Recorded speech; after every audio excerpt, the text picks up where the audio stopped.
हमारा टॉपिक है ornithine cycle. Ornithine cycle को यूरिया साइकिल भी बोलते हैं क्योंकि उसमें यूरिया का फॉर्मेशन होता है, और इसको क्रैब्स एंड हेंसलेट साइकिल भी बोलते हैं क्योंकि क्रैब और हेंसलेट ने ये साइकिल डिस्कवर की थी। और इसमें क्या होता है, दो अमोनिया CO2 के साथ मिलके क्या बनाते हैं, यूरिया और वाटर मॉलिक्यूल बनाते हैं। और इसमें 5 एंजाइम यूज़ होंगे और एक 5 स्टेप प्रोसेस है। इसमें ये जो फर्स्ट और सेकंड जो प्रोसेस है वो माइटोकॉन्ड्रिया में होंगी, और बाकी की जो 3 प्रोसेस हैं वो कहाँ होंगी, साइटोसोल में होंगी। टोटल 5 स्टेप्स होंगे इसमें। फर्स्ट और सेकंड स्टेप माइटोकॉन्ड्रिया में होंगे और थर्ड, फोर्थ और फिफ्थ स्टेप साइटोसोल में होंगे। तो इसके स्टेप्स देखते हैं कि कैसे ऑर्निथिन साइकिल चलती है। फर्स्ट स्टेप है, इसमें कार्बामाइल फॉस्फेट बनेगा। लीवर में क्या होता है, ऑक्सीडेटिव डीएमिनेशन होता है, उससे क्या बनती है, अमोनिया बनती है, और अमोनिया ये CO2 के साथ मिलके क्या बनाएगा, कार्बामाइल फॉस्फेट बनाएगा। और यहाँ पे जो एंजाइम यूज़ होगा वो कौन सा है, कार्बामाइल फॉस्फेट सिंथेटेज एंजाइम है। और यहाँ पे क्या होगा, 2 ATP के मॉलिक्यूल यूज़ होंगे और वो कन्वर्ट होंगे ADP में। और यहाँ पे ये जो एंजाइम है कार्बामाइल फॉस्फेट सिंथेटेज, इसका एक एक्टिवेटर होता है। उस एक्टिवेटर का क्या नाम है, NAG, एन एसिटाइल ग्लूटामेट, जो क्या करेगा, CPS को क्या करेगा, एक्टिवेट करेगा। इसके एक्टिवेट होने से ऑर्निथिन साइकिल चलेगी। तो ये NAG इसका एक्टिवेटर हो गया। अब हमारे पास फर्स्ट स्टेप हो गया कार्बामाइल फॉस्फेट का सिंथेज, और ये यहाँ पे जो एंजाइम यूज़ हुआ वो कौन सा है, कार्बामाइल फॉस्फेट सिंथेटेज। अब इसका सेकंड स्टेप क्या है, हमें क्या बनाना है, सिट्रुलिन बनाना है। तो देखते हैं सिट्रुलिन कैसे बनेगा। ये कार्बामाइल फॉस्फेट हमारे साथ, ये कार्बामाइल फॉस्फेट जो हमें मिला फर्स्ट स्टेप में वो ऑर्निथिन के साथ कंबाइन होगा। ऑर्निथिन और कार्बामाइल फॉस्फेट मिलके क्या बनाएंगे, सिट्रुलिन बनाएंगे। और यहाँ पे जो एंजाइम यूज़ होगा वो एंजाइम कौन सा है, OTC एंजाइम है। OTC एंजाइम है। ये OTC क्या है, ऑर्निथिन ट्रांस कार्बामाइलेज एंजाइम है। OTC एंजाइम ये क्या करेगा, ऑर्निथिन के साथ ये कार्बामाइल फॉस्फेट मिलेगा और ये दोनों मिलके क्या बनाएंगे, सिट्रुलिन का फॉर्मेशन करेंगे। तो ये अपन ने ऊपर देखा था फर्स्ट और सेकंड स्टेप कहाँ हो रही है, माइटोकॉन्ड्रिया में हो रही है। तो ये जो सिट्रुलिन हमारे पास बना ये कहाँ बन रहा है, माइटोकॉन्ड्रिया में बन रहा है। और अभी थर्ड स्टेप क्या होगा, आर्जिनिन का फॉर्मेशन होगा। तो ये जो सिट्रुलिन है वो चलता हुआ कहाँ आ जाएगा, साइटोसोल में आ जाएगा। और साइटोसोल में एंटर करके ये क्या करेगा, एक एंजाइम है आर्जिनोसक्सिनेट सिंथेज। एंजाइम का नाम क्या है, आर्जिनोसक्सिनेट सिंथेज एंजाइम। ये क्या करेगा, सिट्रुलिन पे ये आर्जिनोसक्सिनेट एंजाइम एक्ट करेगा। तो हमारे पास क्या बन जाएगा, सिट्रुलिन से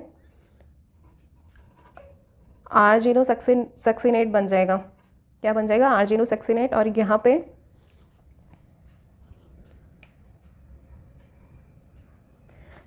पे एक ATP का मॉलिक्यूल यूज़ होगा और ये ATP किस में कन्वर्ट हो जाएगा, AMP में कन्वर्ट हो जाएगा, और 2 हमारे पास फॉस्फेट रिलीज़ हो जाएंगे। इनको अपन क्या बोलते हैं, पायरोफॉस्फेट बोलते हैं। तो ये पायरोफॉस्फेट रिलीज़ हो जाएंगे और सिट्रुलिन किस में कन्वर्ट हो जाएगा, आर्जिनोसक्सिनेट में कन्वर्ट हो जाएगा। और यहाँ पे एक चीज़ ध्यान रखनी है, ये जो एस्पार्टिक एसिड है जो कि NH2 डोनर है, वो इस रिएक्शन में आके जुड़ जाएगा। एस्पार्टिक एसिड क्या करेगा, सिट्रुलिन और एस्पार्टिक एसिड दोनों मिलके क्या बनाएंगे, आर्जिनोसक्सिनेट बनाएंगे। और यहाँ पे जो ये NH2 का जो डोनर है वो कौन है, एस्पार्टिक एसिड है। फिर नेक्स्ट अपन ने देखा हमारे पास आर्जिनोसक्सिनिक एसिड या आर्जिनोसक्सिनेट बन गया। अब ये आर्जिनोसक्सिनिक एसिड से हमारे पास क्या बनेगा, आर्जिनिन बनेगा। और यहाँ पे जो एंजाइम यूज़ होगा वो क्या है, आर्जिनोसक्सिनेज एंजाइम। यहाँ कौन सा एंजाइम यूज़ होगा, आर्जिनोसक्सिनेज एंजाइम। और यहाँ पे क्या होगा, ये आर्जिनोसक्सिनेट एसिड बनने के बाद में यहाँ से फ्यूमरिक एसिड रिलीज़ होगा। और ये फ्यूमरिक एसिड या फ्यूमरेट अपन ने TCA साइकिल में देखा था, ये फ्यूमरेट किस में कन्वर्ट हो जाएगा, मैलेट में कन्वर्ट हो जाएगा। और ये मैलेट में कन्वर्ट होकर फर्दर ये एस्पार्टिक एसिड में कन्वर्ट हो जाएगा और फिर से ये इस ऑर्निथिन साइकिल में एंटर करेगा। तो ये अपन ने देखा फ्यूमरिक एसिड रिलीज़ हो गया, ये आर्जिनोसक्सिनेज एंजाइम की प्रेजेंस में हमारे पास क्या बन गया, आर्जिनिन बन गया। अभी आर्जिनिन क्या करेगा, आर्जिनिन एक एंजाइम होता है आर्जिनेस, उसकी प्रेजेंस में ये क्या करेगा, आर्जिनिन किस में कन्वर्ट हो जाएगा, ऑर्निथिन में कन्वर्ट हो जाएगा और हमारे पास क्या बनेगा, यूरिया बनेगा और एक वाटर मॉलिक्यूल इसमें से क्या हो जाएगा, रिलीज़ हो जाएगा। तो ये जो हमारा फोर्थ स्टेप था वो था क्या था, formation of ornithine and urea. तो हमने क्या देखा, अमोनिया और CO2 मिलके क्या बना रहे थे, कार्बामाइल फॉस्फेट बना रहे थे। फिर ये कार्बामाइल फॉस्फेट इधर से इसके पास क्या आएगा, ऑर्निथिन आएगा और ये ऑर्निथिन के साथ कार्बामाइल फॉस्फेट मिलके क्या बना रहे हैं, सिट्रुलिन बना रहे हैं। फिर ये सिट्रुलिन एस्पार्टिक एसिड के साथ मिलके क्या बना रहा है, आर्जिनोसक्सिनेट बना रहा है। फिर ये आर्जिनोसक्सिनेट से क्या बन रहा है, आर्जिनिन बन रहा है। फिर ये आर्जिनिन से ये वापस आर्जिनिन किस में कन्वर्ट हो रहा है, ऑर्निथिन में कन्वर्ट हो रहा है। और यहाँ पे अपने पास साइड में क्या मिल रहे हैं, क्या बन रहा है, यूरिया बन रहा है और वाटर मॉलिक्यूल बन रहा है। और यहाँ एंजाइम कौन कौन से यूज़ होंगे, अमोनिया और CO2 से कार्बामाइल फॉस्फेट बन रहा है तो यहाँ एंजाइम यूज़ होगा कार्बामाइल फॉस्फेट सिंथेज और उससे क्या बन गया, कार्बामाइल फॉस्फेट बन गया। कार्बामाइल फॉस्फेट इधर ऑर्निथिन से मिलेगा तो ये क्या बनाएगा, सिट्रुलिन बनाएगा। और यहाँ जो एंजाइम यूज़ होगा वो कौन सा एंजाइम यूज़ होगा, OTC एंजाइम होगा। OTC मतलब ऑर्निथिन ट्रांस कार्बामाइलेज एंजाइम। फिर सिट्रुलिन बन गया अपने पास, सिट्रुलिन यहाँ सिट्रुलिन एस्पार्टिक एसिड के साथ मिलके